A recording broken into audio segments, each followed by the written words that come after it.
પેલા કે અમુક બહારના આવાના તત્વો આવે અહીંયા ઉત્પાત મચાવતા, બેન દીકરીઓને હેરાન પરેશાન બગીચે જાય તો કરતા. આવો ક્યાંય પ્રશ્ન હોય તો ખાસ યાદ કરજો, પોલીસ સીધા કરે કે ના કરે ને અમે સીધા કરી નાખશું.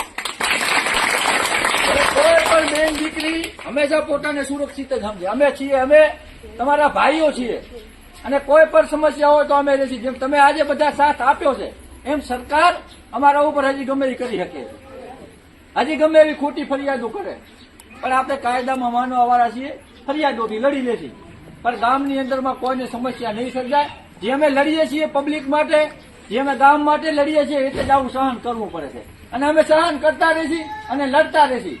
કારણ કે અમે કોઈને કોઈથી દબાવવા દેવામાં દેશી નહીં અમે કોઈને બીવડાવી, નહીં અમે કોઈથી બીએ.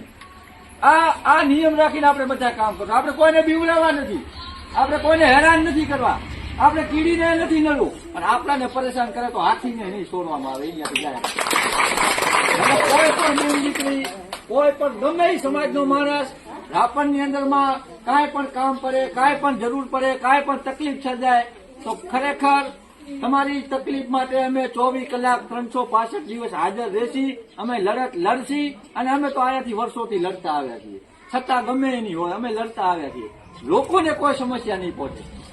આ અમે જીતીએ હારીએ આ રાજનીતિ અમારો આમ તો વિષય જ નથી કે અમે જીતશી તો જ કામ કરીએ છીએ. હું કહું છું કે જેટલા કદાચ બધી પાર્ટીના 28 કેન્ડિડેટોથી કદાચ કામ નહીં થાય ને તો એ કામ અમે એટલા કરી દઈશું. ખાલી ના પરવાની પણ ચાલુ કામ કોઈ સમસ્યા હોય તો અમે કરી દઈશું.